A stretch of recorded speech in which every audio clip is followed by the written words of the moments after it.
Europe 1. Le grand direct des médias, Thomas Joubert. Et le fait média du jour, c'est M6 qui décide de déprogrammer donc un trésor dans votre maison, faute d'audience depuis hier soir. C'est un nouveau coup dur pour l'Access Prime Time de la chaîne.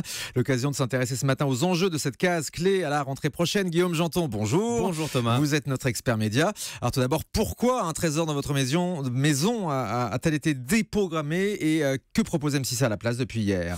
M6 l'a annoncé hier en fin de matinée dans un communiqué. Les rediffusions d'un trésor dans votre maison prévues jusqu'au 14 août ont été déprogrammées et ce depuis hier soir. Comme souvent, la raison de cette déprogrammation, c'est l'audience. Alors que la première de l'émission, le 27 juillet, avait séduit 918 000 téléspectateurs, le dernier numéro de vendredi est descendu sous la barre des 800 000 téléspectateurs en Access Prime Time pour seulement 6% de part de marché. Des scores faibles qui s'expliquent sans doute par une lassitude des téléspectateurs à l'égard des multiples rediffusions proposées cet été à la télévision. Et c'est pourtant avec des rediffusions qu'M6 va tenter de redonner des couleurs à la case, mais cette fois-ci de la série En famille, qui bénéficiera donc d'une large exposition sur la chaîne, puisqu'elle sera proposée chaque jour à 18h40 et à 20h10. Un choix cohérent quand on sait qu'il y a quelques jours, Nicolas de Taverneau, le patron d'M6, annonçait qu'il comptait développer la fiction française sur son antenne. Et hier, le premier épisode, vous le disiez Thomas, de cette série, diffusé à 18h40, a réuni 675 000 téléspectateurs, soit 5,4% de part de marché. Un mauvais score, c'est moins bien qu'un trésor dans votre maison, l'émission qui revend aux enchères de vieux objets trouvés chez les particuliers. Il faut rappeler qu'M6 a connu quelques difficultés ces derniers mois sur cette fameuse case de l'Access Prime Time. Située entre 18h et 20h, la case d'Access Prime Time est une case clé pour les chaînes de télévision. C'est l'un des créneaux où elles vendent le plus d'espace publicitaire puisque cette tranche rassemble souvent un très grand nombre de téléspectateurs. Mais malheureusement, l'audience n'a pas toujours été au rendez-vous en avant-soirée sur M6 cette saison. Ça a commencé avec 100% Mag, le magazine de société présenté par Louise Ekland qui a perdu 300 000 fidèles en un an, réunissant en moyenne 1,5 million de téléspectateurs en 2014.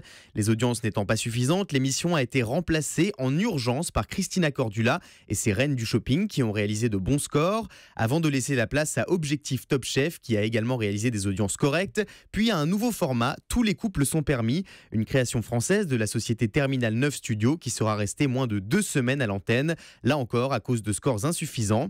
Et puis plus récemment, M6 a lancé un nouveau format en Access Prime Time, Chasseur d'appart, avec Stéphane Plaza qui cette fois-ci a enregistré des audiences très satisfaisante, 1,5 million de téléspectateurs et 24,5% des ménagères en moyenne en plein été.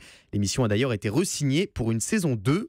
Un accès en dents de scie pour M6 ces derniers mois. Et si on analyse ces chiffres de plus près, eh bien on découvre que la chaîne ne réalise de bons scores en accès que lorsqu'elle met en avant ses animateurs phares, Christina Cordula, Stéphane Plaza ou encore le chef Philippe Etchebest, qui sont presque plus forts et plus fédérateurs que les émissions qu'ils incarnent.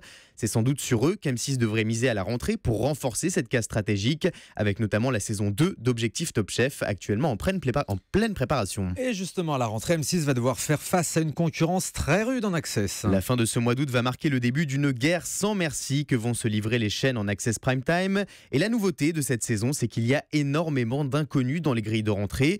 Des émissions pour lesquelles on ne sait pas si le succès sera au rendez-vous ou non.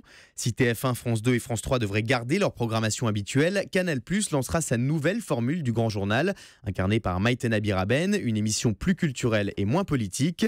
D8 proposera quant à elle sa 4e saison de Touche pas à mon poste avec Cyril Hanouna, qui a d'ores et déjà annoncé de nombreuses nouveautés pour la rentrée.